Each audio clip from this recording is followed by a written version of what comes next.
이사야서 1장 11절입니다. 주님께서 말씀하신다. 무엇하러 나에게 이 많은 재물을 바치느냐? 나는 이제 순양의 번제물과 살찐 짐승의 기름기가 지겹고 나는 이제 수송아지와 어린 양과 순염소의 피도 싫다. 너희가 나의 앞에 보이러 오지만 누가 너희에게 그것을 요구하였느냐? 나의 뜰만 밟을 뿐이다. 다시는 헛된 죄물을 가져오지 말아라. 다 쓸모없는 것들이다. 분양하는 것도 나에게는 역겹고 초하루와 안식일과 대회로 모이는 것도 참을 수 없으며 거룩한 집회를 열어놓고 못된 짓도 함께하는 것을 내가 더 이상 견딜 수 없다. 나는 정말로 너희의 초하루 행사와 정한 절기들이 싫다. 그것들은 오히려 나에게 짐이 될 뿐이다. 그것들을 짊어지기에는 내가 너무 지쳤다. 너희가 팔을 벌리고 기도한다 하더라도 나는 거들떠보지도 않겠다. 너희가 아무리 많이 기도를 한다 해도 나는 듣지 않겠다. 너희의 손에는 피가 가득하다. 너희는 씻어라. 스스로 정결하게 하여라. 내가 보는 앞에서 너희의 악한 행실을 배우라. 악한 일을 그치고 옳은 일을 하는 것을 배워라. 정의를 찾아라. 억압받는 사람을 도와주어라. 고아의 송사를 변호하여 주고 과부의 송사를 변론하여 주어라.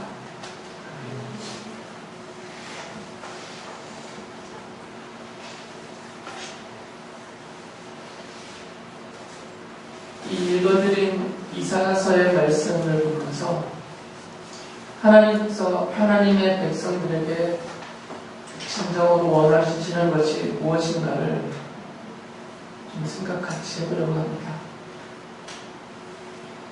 이사야 선지자 시대 때도 이스라엘 사람들은 제사를 드리고 있었죠. 조상들로부터 계속 물려받았던 또 조상들이 해왔던 그 전통을 따라서 전통대로 성전 제사도 드리고 또 율법에서 정하고 있는 그런 절기들, 명절들 이런 것들을 지키고 있었어요. 그래서 율법에서 정해놓은 그런 종교 의식들은 여전히 똑같이 그들이 거행을 하고 있었던 거죠. 그런데 이사야서에서 하나님께서 하시는 말씀들을 근거로 살펴보면 이들의 이런 종교의식, 종교생활 이런 것들에 대해서 하나님이 평가를 하세요. 그 평가하신 내용을 보면 이스라엘 사람들이 종교의식, 종교 행사를 행하고 있지만 실제로는 하나님을 믿지도 않고 하나님을 섬기지도 않고 있다. 이렇게 평가를 하세요. 겉으로 보여진 거하고는 다르죠. 단순히 그냥 의식적이다라고 평가하신 거죠. 그들이 성전 제사를 드리고 제물을 잡아서 바치고 또 기도도 하고 있고 찬양도 하고 있고 절기와 명절을 지키고는 있지만 그런 모든 것들이 마음은 없이 내면의 진실한 마음은 없이 겉으로만 사람들 앞에 이렇게 보여지는 외적인 어떤 의식, 그냥 종교 행위, 종교 생활 그 정도에 불과한 것이다 라고 말씀을 하세요. 그러니까 하나님은 나는 그런 제사, 그런 예배, 그런 제물은 받지 않겠다라고 말씀하시는 거죠. 왜 그러냐면 그것은 하나님이 원하시는 게 아니기 때문에. 하나님이 무슨 짐승 고기가 필요하시겠어요? 그러니까 이스라엘 사람들이 성전에 제사로 나오면서 바치는 그 짐승을 잡아 바치는 그 제물, 그 기름, 그 고기 이런 것들은 실질적으로는 하나님께는 별 소용이 없는 것들이에요. 그러니까 하나님이 원하시는 것은 제단 앞에 갖다 바치는 그 짐승들, 그 제물들을 하나님이 원하시는 게 아니고 하나님이 정말 원하시는 것은 그 제물을 잡아 주님 앞에 제사하며 바치는 그 사람들의 마음, 그 마음 안에 있는 하나님을 알고 하나님을 인정하고 하나님을 믿고 섬기는 그들의 마음속에 있는 그 믿음, 하나님은 그걸 원하시는 거거든요. 그런데 이 사람들에게는 내면에는 그게 없어요. 믿음이 없습니다. 하나님을 섬기는 마음, 진실한 마음은 없어요. 그런 것도 없이 제사 때 제물을 갖다 바치니까 하나님은 그건 아무 쓸모가 없다는 거죠. 그래서 아예 안 받겠다 그러셨어요. 그래서 읽어드린 대로 11절에 보면 다시 한번 읽어드릴게요. 이렇게 말씀하시죠. 무엇하러 나에게 이 많은 재물을 바치느냐. 나는 이제 순양의 번제물과 살진 짐승의 기름기가 지겹고 나는 이제 수송아지와 어린 양과 순염소의 피도 싫다. 그러니까 바치지 마라 이거죠. 나 이제 너희들이 바치는 재물이 싫다. 난 받지 않겠다라는 말씀입니다. 더 나아가서는 아예 성전에도 들어오지 마라. 믿음도 없으면서 마음으로 하나님을 인정하지도 않으면서 하나님을 섬길 자세도 없고 하나님 말씀대로 살고 싶다라는 의지도 없으면서 정말 그냥 몸뚱이만 이렇게 성전으로 들어와서 보이는 것 난 싫다 이것이에요. 그래서 12절 이렇게 말씀하죠. 너희가 나의 앞에 보이러 오지만 누가 너희에게 그것을 요구하였느냐. 나의 뜰만 밟을 뿐이다. 그냥 성전 뜰만 밟고 갈 뿐이지 사실은 참되게 예배한 것도 아니고 하나님이 받으시도록 제물을 바친 것도 아니고 하나님이 들으시도록 한 기도도 안 된다는 거죠. 그냥 이렇게 밟고 간 것이에요. 그냥 밟고. 그러니까 아예 들어오지도 말라는 것이죠. 믿음이 없으면 그런 가식적인 그런 모습으로 들어오지 말라는 거죠. 그리고 13절에 보면 이제 재물 바치지 마라 이것이에요. 다시는 헛된 재물을 가져오지 말아라. 다 쓸모없는 것이죠. 바치는 재물이 아무리 많아도 쓸모없다는 것이에요. 사람들은 자기 앞에 쌓이는 물질들이 많이 있을수록 좋아하겠지만 하나님은 아무리 그 앞에 막 산처럼 쌓아놔도 이거 다 쓸모없고 다 소용없는 거라는 거죠. 하나님의 눈은 이 재물에가 있지 않아요. 하나님 앞에 갖다 바치는 짐승의 크기와 수, 양 이런 거에 관심이 전혀 없어요. 그러니까 하나님의 눈은 지금 항상 어디에 가 있냐면 예배하러 나오면서 재물을 갖다 바치는 그 사람들의 마음에 가 있죠. 하나님이 보시는 것은. 그 마음 속에 정말 믿음이 있느냐. 하나님을 섬기고자 하는 그런 의지가 있느냐. 이것을 보시기 때문에 그것 없이 재물을 쌓아나봤자 다 쓸모없다라는 거죠. 하나님은 그러니까 인간적인 표현으로 이렇게 하시죠. 뭐 역겹다 이런 표현까지 쓰세요. 13절에 보면 분양하는 것도 나에게는 역겹다. 이제 성전 안에 들어서 향을 피우는 거거든요. 초하루와 이 초하루는 매월 첫째 날에 절기로 지키는 것이죠. 옛날 성경에는 월삭이라고 했어요. 초하루와 안식일은 일주일에 한 번씩 지키는 거고 대회는 하나님이 정한 게 모이라고 모든 이스라엘 남자들은 다 모이라고 정해놓으신 절기들이 있어요. 그런 것을 말하죠. 초하루와 안식일과 대회로 모이는 것도 참을 수 없으며 거룩한 집회를 열어놓고 못된 집과 함께하는 것을 내가 더 이상 견딜 수가 없다. 하나님이 보시기에 이게 계속 봐주시기에는 너무 역겹다 이것이 그 모습.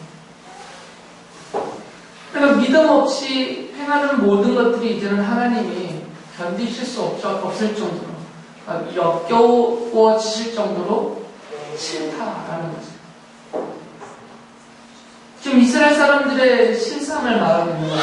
이사야 선지자 시대 때. 그래서 1장 10절에 이렇게 직접적으로 말씀하시죠. 나는 정말로 너희의 초하루 행사와 정한 절기들이 싫다. 나는 싫다 이것이에요. 그들은 즐거워하죠. 그 절기 때 하나님을 믿음으로 예배할 생각을 하기보다는 그들은 잔치를 벌이거든요.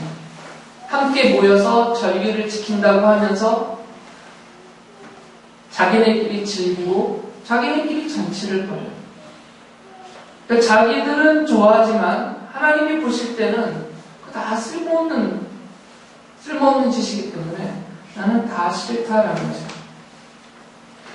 그래서 15절에 보면 이렇게 믿음이 없으면서 실제로 하나님의 백성이 아니면서도 그냥 전통을 따라서 종교의식, 종교 생활로 하나님 앞에 나와서 하는 모든 것들은 하나님이 보지도 않으시고 들으시지도 않고 다 거절하신다는 거죠.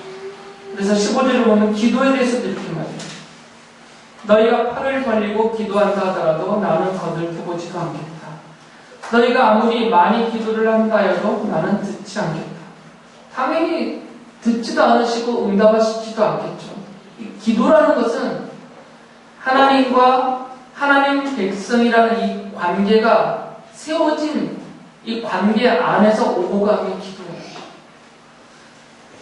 이 세상에 사는 모든 사람들이 기도합니다. 자기들의 신에게.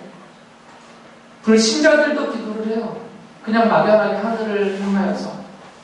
모든 인간은 다 기도하는 자예요. 여러분, 내 힘으로 되지 않는 것들이 너무 많기 때문에 내 힘으로 할 수 있는 것은 그냥 내가 해버리지만 내 힘으로 할 수 없는 것들이 우리 삶에 너무 많아서 그런 것들은 자신이 믿는 신을 향해서 하든 아니면 막연하게 어떤 신적인 존재를 연상하면서 하든 다 기도해요. 그런 것들은. 그런데 하나님은 이 세상에 있는 모든 사람들이 하는 기도를 다 들으시고 다 응답하시는 게 아닙니다. 그 대상이 딱 특정되어 있어요. 정해져 있단 말이죠. 하나님의 백성들.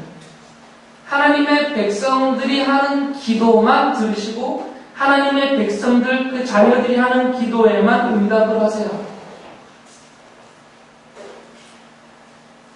부모가 자기 자녀의 요구, 자기 자녀의 필요에 대해서 관심을 갖고 들어주고 능력 안에서 응답을 해주고 허락해주고 이러잖아요. 다른 집 자식에 대해서는 별로 관심을 안 가져요. 대부분은 그렇죠. 이 기도라는 것은 이렇게 관계의 표현입니다. 내 기도를 하나님이 들으시고 응답하셨다. 이 얘기는 내가 지금 하나님의 백성이다라는 표시예요.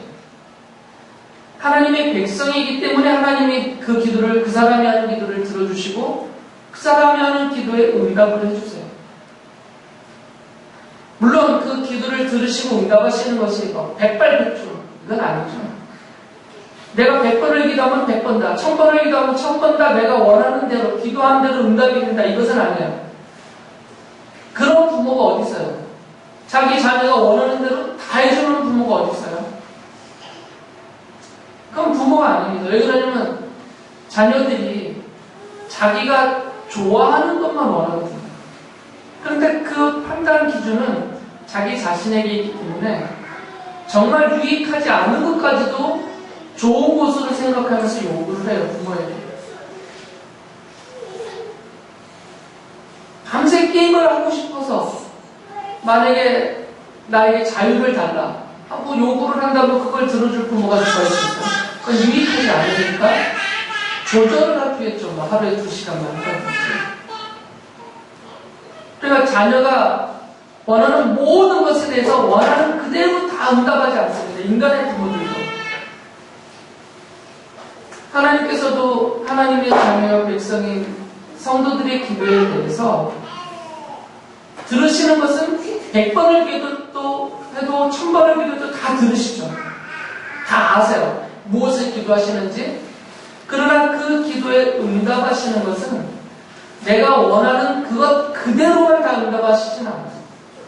그것이 옳으면, 그것이 나에게 정말 유익하면, 그리고 그것으로 인해서 다른 사람에게까지 유익을 끼칠 수 있는 것들이라면 구한 그대로 응답하시겠지만 그렇지 않은 것들은 너무나 어리석거나 악하고 잘못되거나 터무니없는 허황된 것을 구하면 아예 거절하시겠죠. 그러나 잘 몰라서 잘못되게 기도하는 것은 바꾸셔서 그에게 맞게 그렇게 응답을 해주실 것이에요. 그러니까 자녀요 백성들의 기도에 대해서는 다 들으시되 가장 좋은 것으로 유익한 것으로 응답을 해주시죠. 이게 하나님 아버지와 그 하나님의 자녀, 백성된 그 관계에서만 이루어지는 것이 기도예요. 그런데 지금 하나님께서는 이 이스라엘 사람들의 기도를 거들떠보지도 않겠다. 너희들이 아무리 기도를 많이 해도 내가 듣지도 않고 응답도 안 하겠다라고 하셨어요. 그 얘기는 뭐냐면 너희들은 내 백성이 아니다 그 말이에요. 왜 이스라엘 사람들을 향해서 너희들은 내 백성이 아니다라고 말하냐면 그들이 종교 의식, 종교 행위를 하고 있지만 그 마음속에 내면에 믿음이 없기 때문에요. 이 믿음이라는 것은 첫째는 하나님을 아는 것이고 하나님을 모르면서 나는 하나님을 믿는다면 말이 되겠어요? 알아야지 믿죠. 근데 하나님을 믿는다는 얘기는 하나님이 어떤 분인지를 안다는 겁니다. 이 오르주를 창조하신 분이라는 것을 알고 나를 창조하신 분이라는 것을 알고 나의 생명의 주인이시라는 것을 알고 나를 대신하여 이 땅에 오셔서 십자가에서 죽으실 만큼 나를 사랑하시고 내 죄를 속량해 주신 분이라는 이런 성경의 사실들, 이런 복음을 알고 그것을 인정하고 받아들이는 게 믿음이에요. 이런 믿음이 기본적으로 있는 것이죠. 그 다음에 그 믿음을 따라서 하나님의 말씀을 붙잡아 살고자 하는 의지가 있고 나름대로 힘써서 살아나가려는 사람들, 이게 바로 믿음이 있는 사람들이에요. 물론 100% 다 살지 못하겠지만 우리의 연약함과 부족함 때문에. 그런데 지금 이스라엘 사람들에게는 그 믿음이 없단 말이에요. 성전에 나와서 제사는 드려요. 제물은 갖다 바치고 명절도 지키고 절기도 지키고 하나님이 정해놓으신 그것을 따라 하는 외부적인 모습은 드러나고 있지만 그들의 내면 속에는 이런 믿음이 없으니까 내가 너희들의 기도를 안 듣겠다 하신 거죠. 그게 너희들이 나의 백성이 아니다라는 말씀이에요. 그러면 이스라엘 사람들이 왜 이렇게 하나님을 못 믿게 되었는가? 왜 이렇게 이들이 하나님을 믿지도 않고 섬기지도 않고 아예 하나님의 백성이 아니다라는 소리까지 듣게 되는 이런 지경까지 가게 되었냐면 1장 4절이 그 이유를 말해요. 1장 4절이 너희가 주님을 버렸구나. 이스라엘의 거룩하신 분을 업신여겨서 등을 돌리고 말았구나라고 말해요. 그러니까 이스라엘 사람들이 하나님을 거역하고 하나님을 버리고 하나님께 등지고 떠나버렸다는 것이죠. 믿음이라는 것은 하나님 앞에 있는 거죠. 그게 믿음의 자세이거든요. 믿음의 태도. 하나님이 눈에 보이진 않겠지만 그걸 하나님이 내 앞에 계시다. 나의 전생에 함께 계시다라는 것을 생각하고 기억하면서 그것을 인정하면서 그 하나님 앞에서 하나님이 기뻐하시도록 바르게 살아보겠다는 이런 태도와 자세를 갖고 있는 것, 이게 믿음이 있는 사람들의 삶의 자세. 그런데 지금 이스라엘 사람들은 그런 자세가 없는 거죠. 아예 등 돌리고 떠나버렸어요. 아예 하나님이 없는 것처럼 여기고 살아버린단 말이죠. 그리고 이들은 이렇게 하나님을 버리고 떠난 다음에 어디에 가 있냐면 지금 우상들 앞에 가 있는 거죠. 다른 신들. 그들이 스스로 만들어낸 실제로는 신도 아니지만 그들이 신이라고 여기고 있는 그들이 스스로 신이라고 부르고 있는 그 우상들 앞에 가서 그들을 섬기고 있어요. 그래서 2장 8절에 보면 이렇게 말씀하시죠. 그들의 땅에는 우상들로 꽉 차 있고 그들은 제 손으로 만든 것과 제 손가락으로 만든 것에게 꿇어 엎드립니다. 이게 지금 이스라엘 사람들의 삶이에요. 이스라엘 땅에 우상이 꽉 차 있단 말이죠. 왜 꽉 차게 되냐면 이들이 하나님을 버리고 떠나버렸으니까 자기들이 손으로 만든 눈에 보이도록 만드는 것들 그것들을 다 놓고 산이나 들이나 집안이나 구석구석에서 다 놓고 그 앞에 무릎 꿇고 있는 거죠. 우상을 섬기고 있다는 거죠. 하나님을 믿고 섬기는 것은 어렵습니다. 안 보이기 때문에.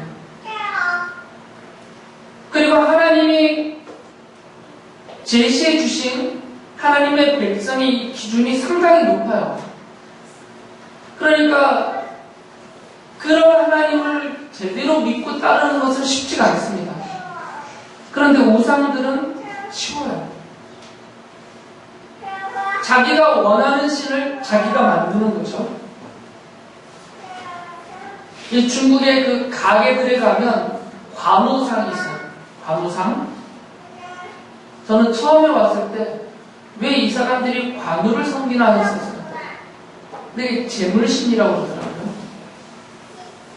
귀신을 쫓아낼 뿐만 아니라 또 돈을 많이 벌게 해준대요. 배불뚝이 재물신도 있지만 관우상도 그런 의미가 있는 신이에요. 그러니까 자기가 원하는 신상을 만들어 놓고 그런 신 존재 자체를 만들어 놓은 거죠. 그리고 내가 이 신에게 정성을 다하면 이 신이 나를 도와서 내가 원하는 것을 이루어줄 것이다 이렇게 생각하는 거죠. 바다에서 일을 하시는 분들은 막 물고기상을 만들어 놓기도 하고 용왕도 만들어 놓고 막 별의별 걸 많이 만들어요. 그리고 풍랑이 잔잔해야 고기를 잡으니까 자기들의 힘으로는 바다를 다스릴 수 없으니까 그런 신에게 요구를 하고 그 신에게 막 재물을 갖다 바치고 바다에다 던지고 막 해가면서 신을 달래서 자기들이 원하는 것을 얻으려고 하는 거죠. 이스라엘 사람들이 하나님을 버리고 떠나서 이들이 다른 신들을 만들어 놓고 자기들의 필요를 얻으려고 했어요. 그 중에 가장 대표적인 것은 이 사람들이 이 가나안 땅에 들어간 다음에 이제 정착을 하고 농경사회가 시작이 됐죠. 농사를 짓기 시작했단 말이죠. 농사를 지으면 당연히 이 농사가 잘 되는데 도움이 되는 신이 필요한 거죠. 비가 내려야 되고 땅이 기름져야 되고 그래서 그 하늘로부터 때에 맞게 이 농사철에 맞게 적당하게 비를 내려주는 신이 필요한 거죠. 그 신이 바알 신이었어요. 그러니까 이들이 그 가나안에 살고 있었던 원래 토착인들이 섬기던 그 바알 신을 그들도 함께 섬기게 된 거죠. 자기들의 필요 때문에. 그러다 보니까 이 이스라엘 땅 안에 각양각색 여러 종류의 우상들이 꽉 차버렸다는 겁니다. 우상이 꽉 찼다는 얘기는 이스라엘 사람들이 이제는 하나님을 믿지 않고 하나님을 섬기고 따르지도 않고 자기들이 원하는 것을 가져다 줄 수 있을 것이라는 그런 신을 스스로 만들어 놓고 그런 신상들, 신전들 온 땅 안에 가득 세워놓고 섬기고 있는 것입니다. 심지어는 이것이 얼마나 무관하고 얼마나 심각한지를 말해주는 것이 있어요. 57장 5절에 보면 이렇게 말씀하세요. 이 우상 숭배 중에 최악입니다. 이것은 너희는 상수리나무 사이에서 모든 푸른 나무 아래에서 정욕에 불타 바람을 피우며 이것은 성적인 바람 피운다는 게 아니라 우상 숭배라는 얘기예요. 골짜기 가운데서 갈라진 바위 틈에서 자식들을 죽여 제물로 바쳤다. 실제로 가나안 토착 신앙 중에 자식을 제물로 바치는 정도가 있어요. 이런 짓까지 했단 말이죠. 이건 정상적인 것이 아닙니다. 자식을 제물로 바치는 이런 신앙이 어딨어요? 고대 종교에 이런 것이 형태가 많이 있습니다. 이스라엘 땅뿐만 아니라 세계 각지의 고대 종교에 인신제사, 살아있는 사람의 몸을 제물로 바치는 그런 인신제사가 있어요, 곳곳에. 지금 가나안 땅에도 그 제사가 있거든요. 토착 신앙으로. 이스라엘 사람들이 그런 일까지 한 것이야. 자기의 자식까지 제물로 갖다 바쳤어요. 건그렐 형제가 수빈이, 수혁이, 민혁이 셋 중에 하나 골라 바쳤단 말이에요. 상상을 해보세요. 이게 극악한 지금 종교행위입니다. 이건 하나님을 믿는 사람들은 도저히 상상도 못할 일이죠. 이들이 이렇게까지 할 수 있었다는 얘기는 완전히 하나님을 떠나버렸다는 얘기입니다. 이렇게 하나님을 떠나버리고 이 정도 우상숭배에 빠지니까 당연히 하나님의 말씀도 버렸겠죠. 당연히. 그래서 5장 24절에서 이렇게 말씀하십니다. 그들은 만군의 주님의 율법을 버리고 이스라엘 거룩하신 분의 말씀을 멸시하였다. 하나님의 말씀을 버려버렸어요. 하나님의 말씀이 아예 없는 겁니다. 지금 거들떠 보지도 않아요. 하나님의 말씀이 없어지니까 이스라엘 사회가 바뀝니다. 하나님의 말씀을 근거로 해서 왕이 통치를 하고 또 통치자들이 백성들을 다스리고 백성들끼리 가정에서 사람들끼리 이 하나님의 말씀을 근거로 해서 여기에 맞게 살았을 때는 이스라엘 사회가 공평과 정의가 실현이 되는 그런 사회였어요. 그런데 하나님의 말씀이 이제 아예 사라져버리니까 이 공평과 정의가 사라집니다.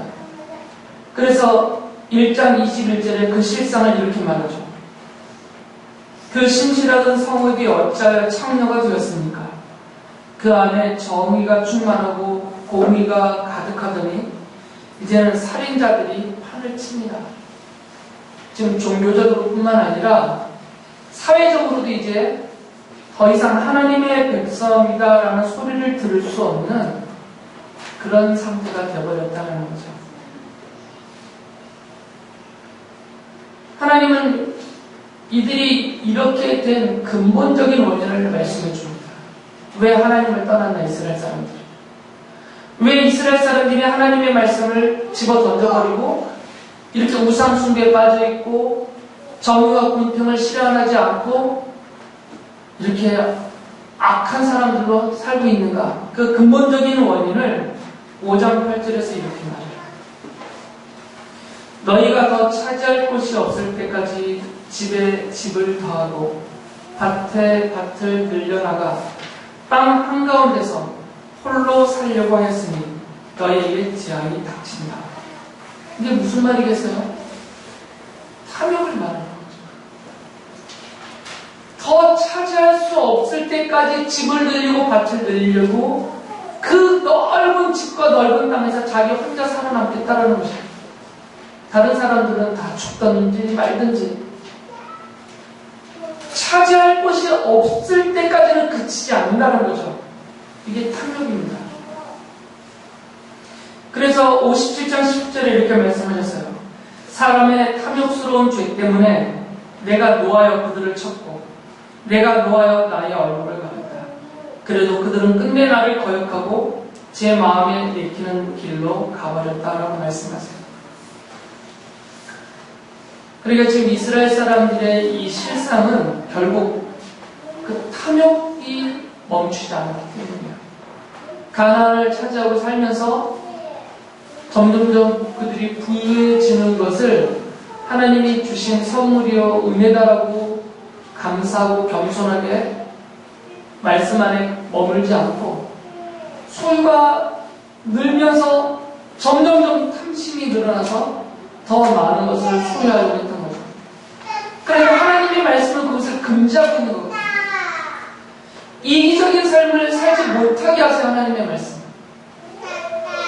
율법은 곧 하나님의 말씀의 핵심은 하나님을 사랑하고 내 이웃을 내 몸과 같이 사랑하라를 실천하라 이것이에요. 이것이 율법의 강령이에요. 이 말씀대로 살려고 하면 사람이 이기적이 될 수가 없습니다. 이타적인 삶을 살 수밖에 없어요. 그래서 기독교인의 가장 근본적인 삶의 윤리는 이타심이에요. 내가 충분히 배부르고 나면 그 다음에 다른 사람을 돌아보는 것은 이기심입니다. 그건 이기적인 것입니다. 율법은 그렇게 말하지 않습니다. 하나님의 말씀은 무엇이 있든 얼마큼의 소유에든 항상 그 눈은 내 몸과 같이 내 이웃을 사랑하고 나누는 것입니다. 물질적이든 정신적인 거든 아니면 어떤 재능이든 시간이든 무엇이든 이타적인 삶을 사는 것에 있단 말이죠. 쉽지가 않습니다. 그러니까 이스라엘 사람들이 율법을 버린 거죠. 이타적으로 살고 싶지 않기 때문에. 탐욕이 있으니까. 이 욕심을 제어하지 못한 것이죠.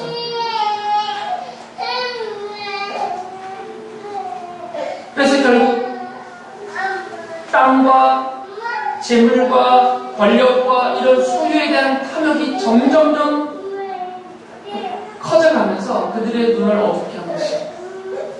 그래서 하나님도 잊어버리고 하나님의 말씀도 던져버리고 그 탐욕을 채우기 위해서 하나님을 거역하고 떠나버린 거죠.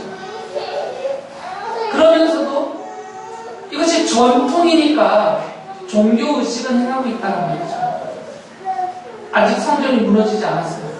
아직 성전이 있고 제사장이 있고 제사가 드려지고 있고 나라에서 전통적으로 마치 우리가 설날을 지키듯 추석을 지키듯 조상 때부터 이미 하나님의 사회의 규범으로 딱 자리 잡은 것들이 있기 때문에 그것을 그대로 지키고 있는 것이죠.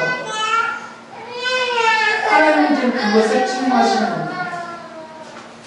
믿음이 없이 하나님을 알지도 않고 믿지도 않고 섬기지도 않으면서 그냥 전통을 따라서 습관적으로 그렇게 하는 종교의식, 종교생활은 다 쓸모없는 것이다 라고 말씀하십니다. 그러면서 하나님이 말씀하시죠. 내가 원하는 것은 믿음이다. 내가 너희들에게 원하는 것은 믿음이다. 너희들이 바치는 재물 중요하지 않다 그 말이 하나님이 보실 때는 내가 정말 원하는 것은 너희들의 마음이다. 너희들의 믿음이다 그 것이야.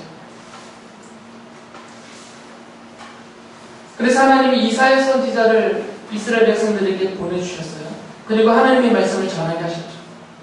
심지어는 그들이 눈으로 아주 자극적으로 보고 알도록 이사야 선지자가 벌거벗고 다녔어요.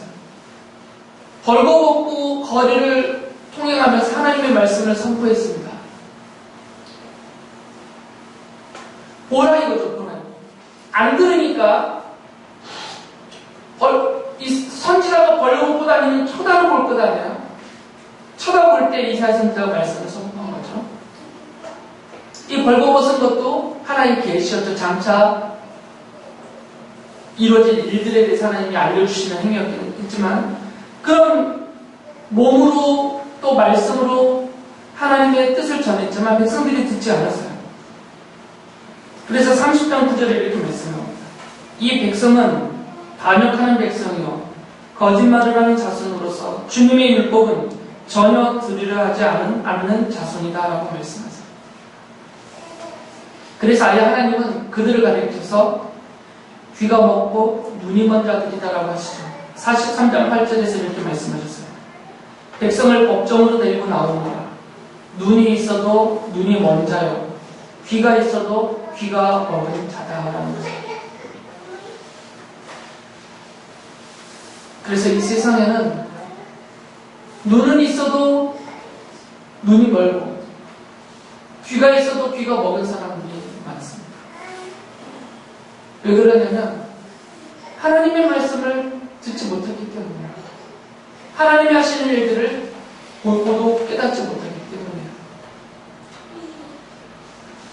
하지만 이사야 선지자가 강조하는 것이 있습니다. 하지만 하나님이 남겨두신 진짜 하나님의 백성들, 지금 이렇게 하나님을 떠나서 우상 숭배에 빠져있고 이런 불의와 부조리로 온 사회를 더럽히고 있는 그 사람들 중에서 하나님이 남겨놓은 사람들이 있단 말이죠. 그 수가 얼마나 될지 모르겠지만 그 남겨놓은 사람들, 하나님을 믿고 하나님을 섬기도록 남겨두신 하나님의 백성들이 있는데 이 남겨두신 하나님의 백성들은 하나님의 말씀을 듣고 진심으로 하나님을 믿고 하나님을 섬긴다라고 말씀하세요.